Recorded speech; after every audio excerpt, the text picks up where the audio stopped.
السلام علیکم ورحمۃ اللہ وبرکاتہ۔ تو آج کی اس ویڈیو میں ہم جانیں گے غسل کے فرائض۔ غسل کہتے ہیں نہانے کو، اور اس میں 3 فرائض ہیں۔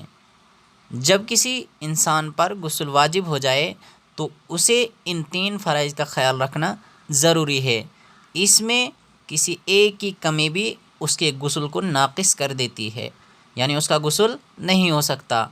تو ان 3 فرائض کا خیال رکھنا ضروری ہے۔ تو سماعت کیجیے۔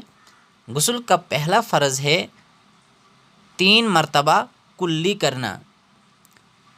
نمبر 2، 3 مرتبہ ناک میں نرم ہڈی تک پانی ڈالنا۔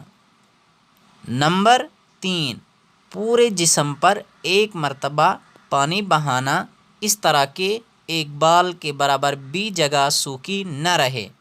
تو یہ غسل کے 3 فرائض ہیں، تو ان کا اہتمام ضروری ہے غسل کو پورا کرنے کے لیے۔